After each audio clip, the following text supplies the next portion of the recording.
কোনো বিভ্রান্তি না ছড়ায় বা কোনো এটা নিয়ে কোনো টেনশন তৈরি না হয়, কারণ মানুষের জীবনের নিরাপত্তাটা সর্বাগ্রে। আমরা একটা মৃত্যু হয়েছে, কিন্তু এর পরের সেটা যদি আমরা আটকাতে না পারি আর কি, এই একই রকম ঘটনা আমরা কিন্তু পার পাবো না, আইনের কাছেও আমরা দায়ী হয়ে যাব।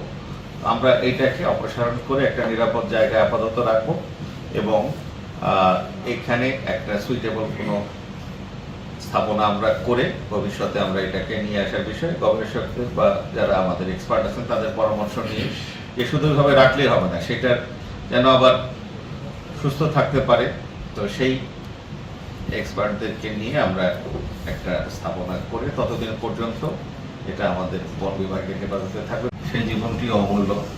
এখন এইরকম ঘটনা যে আগামীকালকে ঘটবে না এরকম নিশ্চয়তা কি দিতে পারি? আমাদের খাদেম সাহেবরা কেউ দিতে পারেন কিনা?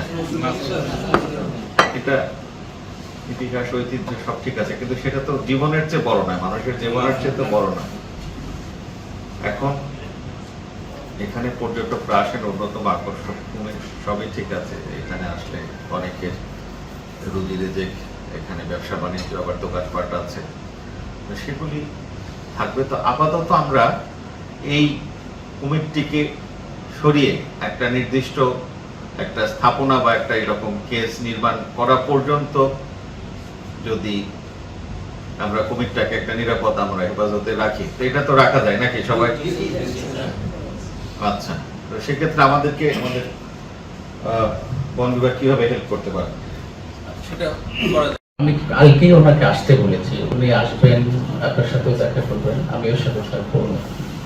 স্পট যদি সিদ্ধান্ত হয় যে ইমিডিয়েটলি রিলিজ পায় তাহলে প্রসেস করতে, আসলে বড় জায়গা তো, ছোট জায়গা হলো তাড়াতাড়ি নেওয়া যেত, ওকে আসলে নিতে হবে। এখনো জিনিসটা হলো যে যেটি আমাদের এক্সপেরিয়েন্স বলে, যদি আগে উপরে উঠতো এবং উপরে একটু বড় জায়গাতে থাকে ট্র্যাঙ্কুলাইজ করা যেত, কিন্তু যদি পানির কাছে থাকে ওকে ট্র্যাঙ্কুলাইজ করা যাবে না। চট করে যদি সে ইয়েটা পেয়েই যদি নেমে যায় পানিতে, দেখা গেল পানির নিচেই মরে পড়া যাবে। তো সুতরাং উপরে ডাঙায় যদি থাকে, জায়গা যদি থাকে, ওকে ট্র্যাঙ্কুলাইজ করা যাবে। পুকুরে নাকি আসা শুনছিলাম, এটা পুকুরে নাকি উঠছিল।